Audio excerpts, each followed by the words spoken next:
सब सुखी हों, सब निरोगी हों, सर्वे भवन्तु सुखिनः, सर्वे सन्तु निरामया, सर्वे भद्राणि पश्यन्तु मां कश्चित् दुःखभाग्।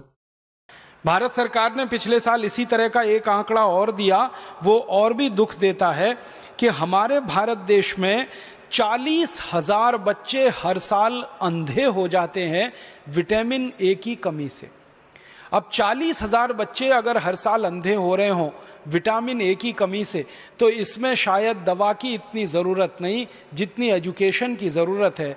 जिस भारत में गाजर पैदा होती हो, जिस भारत में भरपूर दूध पैदा होता हो, जिस भारत में दही हो, जिस भारत में पनीर हो, जिस भारत में मूंगफली हो, वहाँ के बच्चों को विटामिन ए की कमी हो जाए और वहाँ के बच्चे अंधे हो जाएं विटामिन ए की कमी से, और वो भी एक दो नहीं 40,000।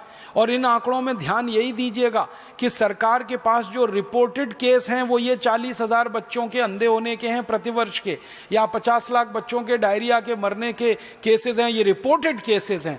अनरिपोर्टेड जिनकी दर्ज ही नहीं है कहीं कोई सूचना, वो और भी बड़े हो सकते हैं। तो ये दो आंकड़े पढ़कर तो मेरा दिल दहल गया कि जब भरपूर गाजर पैदा हो रही है और विटामिन ए की हर चीज़ इस देश में मिलती है। बहुत सारे देश हैं दुनिया में जहां गाजर नहीं हो सकती, बहुत सारे देश हैं जहां मूंगफली नहीं हो सकती, बहुत सारे देश हैं जहां दूध नहीं है क्योंकि जानवर नहीं है, बहुत सारे देश हैं जहां मक्खन नहीं है, दही नहीं है, पनीर नहीं है क्योंकि उनके यहाँ जानवरों की संख्या नहीं है। वहाँ पर विटामिन ए की कमी से हज़ारों बच्चे अंधे हो जाएं तो एक बार को समझ में आता है भारत जैसे देश में जहाँ प्रचुर भंडार है, सस्ती कीमत पर विटामिन ए उपलब्ध है, वहाँ अगर हज़ारों बच्चे 40,000 अंधे हो जाएं तो ये बहुत दुख होता है, धक्का लगता है दिल को।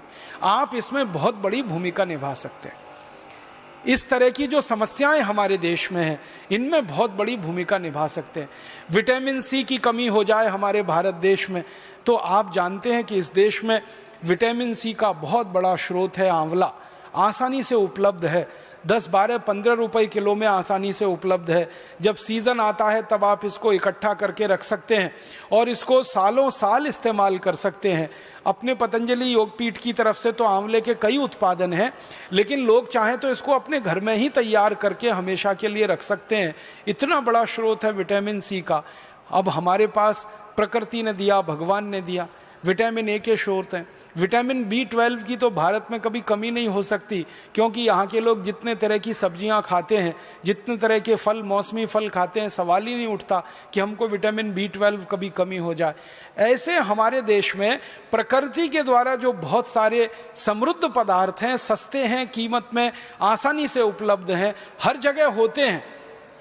सबसे बड़ी बात है कि आंवला भारत में हर जगह आसानी से मिल जाता है, गाजर भारत में हर जगह आसानी से मिल जाती है, टमाटर हर जगह आसानी से मिल जाता है। तो क्यों नहीं हम इनका हमारे मरीजों में, हमारे देश के साधारण नागरिकों में प्रचलन बढ़ाएं, और इस प्रचलन को हमारे देश में जितना ज़्यादा आप बढ़ा देंगे हमारे मरीजों की फालतू दवाओं पर निर्भरता उतनी कम हो जाएगी। कैल्शियम की कमी के आपके पास जितने सारे मरीज आते हैं और आप उनको कैल्शियम के बहुत सारे स्रोत बताते हैं और आप भारत में बहुत सारी सस्ती सस्ती चीज़ों से कैल्शियम को उपलब्ध करा सकते हैं।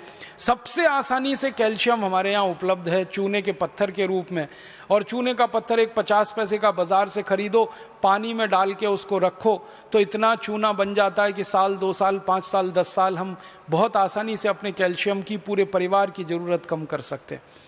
आप भारत के लोगों को एक छोटी सी बात कहिए, विनम्रता से मैं आपसे कहना चाहता हूँ, कुछ लोगों से कहिए कि कैल्शियम की कमी पूरी करनी है तो सेंडोज की गोलियाँ ले आते हैं। कैल्शियम सेंडोज की सैकड़ों रुपए की गोलियाँ आती हैं। बेचारा गरीब आदमी तो सोच के ही परेशान हो जाता है, फिर उसका खर्चा बहुत बढ़ जाता है। माताओं को अक्सर गर्भावस्था के समय में कैल्शियम की गोलियाँ आप सब बताते हैं, तो उनको इतना ही कह दीजिए कि चूना खाओ, और लोगों से कहिए चूना लगाओ मत, किसी को चूना खाओ। चूना लगाने के लिए नहीं है, खाने के लिए है। ये चूना लगाने की जो आदत आ गई है हम में, अंग्रेजों से सीख सीख कर हमने चूना लगाना सीख लिया सबको। पहले कोई इस देश में किसी को चूना नहीं लगाता था, अंग्रेजों के आने के बाद हमने चूना लगाना सीख लिया। तो लोगों से कहिए चूना लगाओ मत, चूना खाओ। ये चूना खाने के लिए है। हाँ, बस इतना ही विनम्रता से कहिएगा कि तंबाकू के साथ मत खाओ। उसको खाना है तो दही में डाल के खाओ, उसको खाना है तो दाल में डाल के खाओ, उसको पीना है तो पानी में डाल के पियो। मामूली सी मात्रा जीरे के दाने के बराबर, गेहूं के दाने के बराबर दही में, नहीं तो दाल में, नहीं तो सब्जी में, नहीं तो पानी में आसानी से खाया जा सकता है और बहुत बड़ा कैल्शियम का स्रोत है। भगवान ने इतना बड़ा कैल्शियम का स्रोत इस देश को दिया है, शायद ही किसी देश में होगा। वो चूने का पत्थर ही है जिससे हम सीमेंट बना रहे हैं, वो चूने का पत्थर ही है जो 20 तरह के उद्योग में जा रहा है। वो ही चूना हमारे मरीजों के कैल्शियम की पूर्ति में बहुत बड़ी भूमिका निभा सकता है। तो ये साधारण सी बातें आम आदमी के दिल दिमाग में बहुत जल्दी बैठ जाती हैं, लेकिन आप कहेंगे तो ज्यादा अच्छे से। कोई दूसरा कहेगा ना तो कुतर्क करेगा, तुम क्या डॉक्टर हो, तुमको क्या मालूम है। लेकिन जब कोई डॉक्टर उसको कह रहा है तो बहुत गहराई से, एक तो परंपरा से आई हुई है बात, चूना उसके दादाजी खाते थे, दादाजी के दादाजी खाते थे, वो भी खाते थे, देखा है उसने, फिर आपने और जोड़ दिया उसमें कि ये कैल्शियम का सबसे बड़ा भंडार है, तो बात तो पक्की बैठ जाएगी उसके मन में। फिर वो अपनी जीवन शैली को इस तरह से बना लेगा कि सैंडोज की गोलियां खा खाकर करोड़ों रुपए एक विदेशी कंपनी को देना, क्योंकि आप जानते हैं सैंडोज जो है विदेशी कंपनी है, उसके करोड़ों रुपए का धंधा सिर्फ ये गोलियों का ही है। और ये धंधा हम भारतवासियों के अनजाने में, गैर जानकारी में हो रहा है। अगर ये जानकारी बढ़ जाए भारतवासियों की तो बहुत बड़ा काम आप सब मिलकर कर पाएंगे। तो मेरा एक ही विनम्र आपसे कहने का प्रयास है, वो ये कि आप थोड़ा एजुकेशन, किसी भी पेशेंट को थोड़ी एजुकेशन दीजिए, थोड़ी शिक्षा दीजिए, सामान्य ज्ञान उसको बताते जाइए ताकि वो गंभीर बीमारियों से बचता रहे, अपने परिवार को भी बचाता रहे। बहुत दुख होता है कि भारत में 60 से 70% बीमारियां खराब पानी के कारण है, गंदे पानी के कारण है। अब मरीजों को और हमारे देश के सभी साधारण नागरिकों को ये बताया जा सकता है कि भाई पानी को ठीक करके पियो, उबाल करके पियो, छान करके पियो, इसकी गंदगी से आप इतनी बीमारियों से परेशान हो। डायरिया तो आप जानते हैं कि खराब पानी से ही होता है, हैजा तो आप जानते हैं खराब पानी का ही दुष्परिणाम है, आप तो जानते हैं लीवर की कई सारी बीमारियां बहुत सारे गंदे पानी के कारण, खराब पानी के कारण है। तो ये साधारण सी बातें हमारे मरीजों को ध्यान में आप लाते रहें और उनको थोड़ा एजुकेट करते रहें, शिक्षित करते रहें, तो बहुत बड़ा काम आप सब कर सकते हैं।